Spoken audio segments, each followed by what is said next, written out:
Kalau kita ngomongin Susi, kalian ngerasa aneh nggak sih? Susi orang yang katanya waktu itu membuka sebuah ruangan rahasia, di mana ruangan itu katanya untuk penyiksaan lah, apalah apa-apa gitu ya. Dengan Susi yang dihadirkan di persidangan, kok mukanya beda? Apalagi nih, keterangan Susi ini udah kemana-mana. Intinya dia itu berubah-ubah gitu.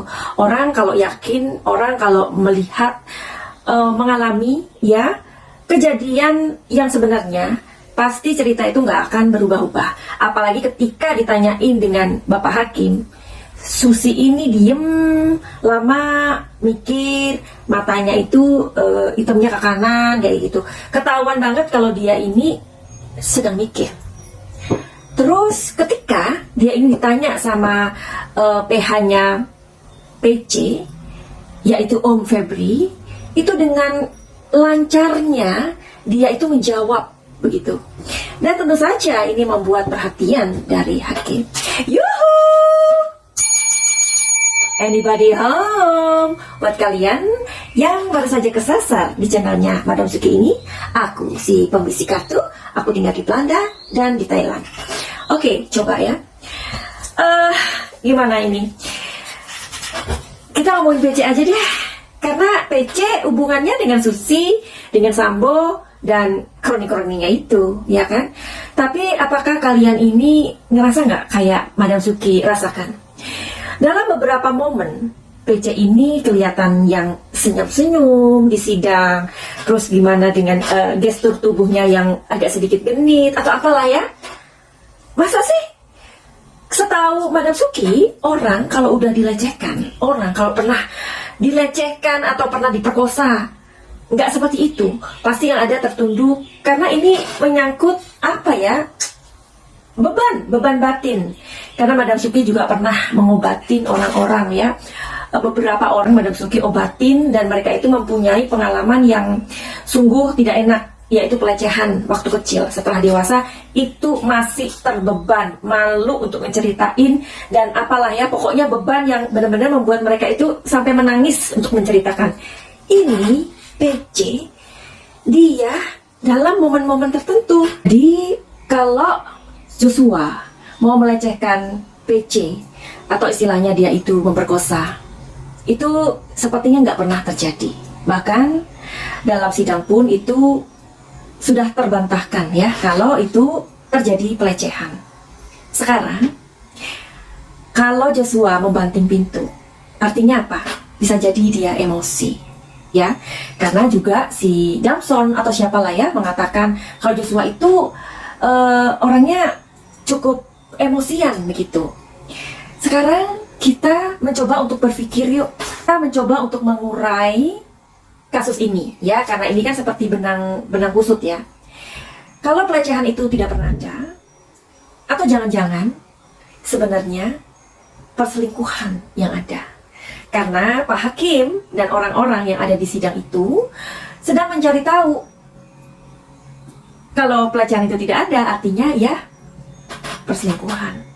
Tapi apa iya? Mungkin nggak sih perselingkuhan itu terjadi? Kalau kita mau kait-kaitkan, ya segala sesuatu di dunia itu tidak ada yang tidak mungkin terjadi. Bisa saja si Joshua ini mengatakan kepada PC sudah jenuh, sudah mau udah mau lulus, dia udah mau menikah, terus kemudian dia mau mengakhiri hubungan mereka. Kalau seperti itu yang terjadi, bagaimana? Karena seperti yang tadi awal Madam Suki katakan kepada kalian, untuk seorang yang menjadi korban pelecehan, sama sekali PC nggak ada beban mental, nggak ada beban sama sekali ya. Dimana seorang yang pernah mengalami KDRT aja lah, apalagi ini pelecehan, nggak akan berani menatap orang-orang, dia akan terus menunduk, dia akan menangis, karena itu terbawa terus, emosi itu terbawa ya. Kita memang bisa melihat PC menangis sesekali ya, menghapus air matanya. Tapi ada momen-momen di mana ketika tangkapan-tangkapan kamera itu mencerminkan bahasa tubuhnya, senyumnya dia itu tidak mengekspresikan kesedihan. Kalau seandainya justru perselingkuhan itu yang terjadi, gimana? Joshua bosan, muak, dengan kondisi tersebut. Banyak sekali orang-orang sudah mengasumsikan seperti itu. Bisa nggak pelecehan itu memang tidak pernah ada, tetapi perselingkuhan yang justru ada. Selama ini PC memang sering curhat sama Joshua, ya? Barangkali. Di sini mengatakan the moon, artinya iya.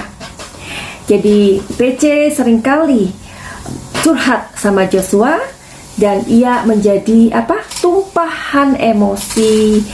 Akhirnya Joshua menjadi bosan dengan itu semua.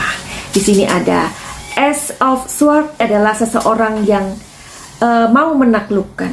Di sini figur PC. Kemudian karena kejenuhan, Joshua terpikirkan untuk pergi atau mencari tempat pekerjaan lain. Makanya itu kenapa dia mengatakan kepada Daden. Madam Suki udah buat videonya, oke?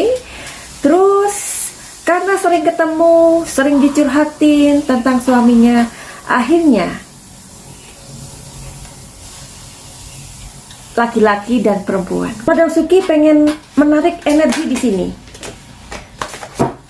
Jika pelecehan itu tidak pernah ada, apakah perselingkuhan itu ada? Kita tarik energinya. Seven of Swords. Tiga kartu yang mau Madam Suki lihat. Seven of Pentacles. Oke. Two of Pentacles. Arti dari kartu ini adalah Seven of Swords.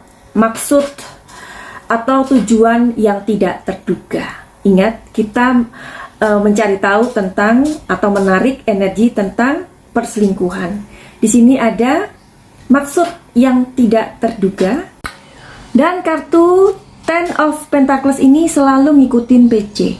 Di sini mengatakan ada masalah keluarga, selalu ikut ketika Madam Suki ngelihat PC energinya, ya. Jadi di Two of Pentacles ini ada ketidakstabilan. Ketika seorang laki-laki dan perempuan selalu ngobrolin atau menjadi tempat curhat, itu sudah bertahun-tahun dan ada sebuah kesempatan. Ketika hal itu terjadi, ya, ingat laki-laki dan perempuan. Kalau pelecehan tidak pernah ada, tetapi kalau terjadi perselingkuhan bisa jadi ada. Ada kemungkinan ke sana kalau dilihat dari energi ini. Ya, ingat ini adalah prediksi. Lalu bisa jadi pada saat di Magelang itu terjadi, itu adalah puncaknya di mana Joshua merasa sangat jenuh menjadi uwi-uwinya Tante PC. Lalu dia mengatakan sesuatu dan ia mengatakan, aku mau resign aja. Nah, disinilah ada rasa tidak terima, ya. Kemudian barangkali terjadi argumen atau penolakan. Kemudian kata resign itu digunakan PC ketika katanya masa orang habis didorong, jatuh, tergeletak, PC mencari Joshua. Inilah keanehannya. Aturannya dia nggak perlu nyari Joshua karena udah dilecehkan. Masa habis dilecehkan malah dipanggil? Apa? Mau diomongin apa? Lecehin lagi dong gitu? Enggak kan?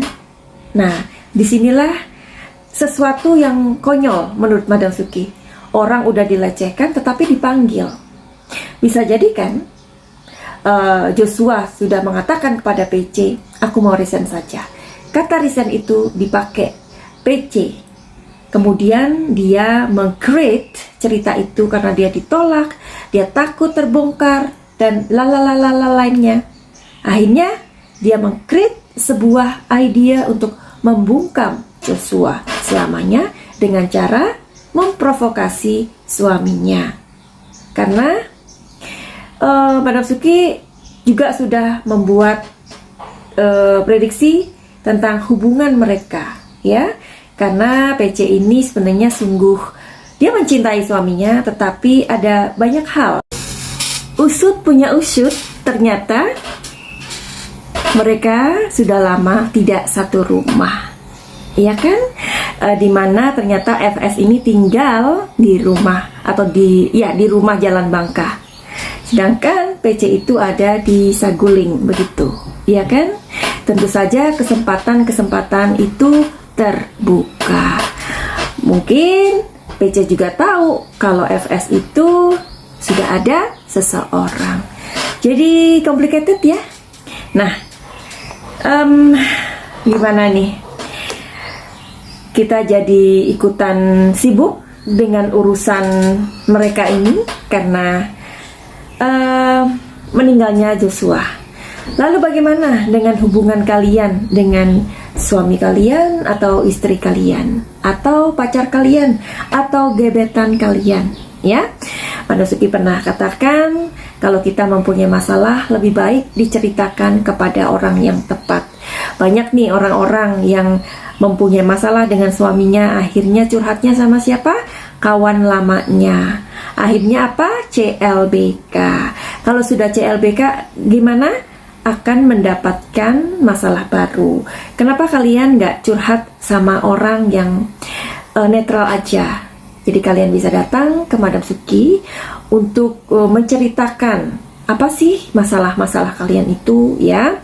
Jadi kalian boleh private reading, ya, mengenai asmara, rumah tangga, percintaan, ya. Terus apalagi kesehatan, keuangan, bisnis, aku mau kerja apa nih, dan macam-macam. Dan terserah aja, karena masalah itu kan banyak banget. Juga buat kalian yang mengalami pelecehan, ya, mengalami bullying, mengalami trauma, karena kebetulan Madam Suti juga bisa mengobati untuk orang-orang yang mempunyai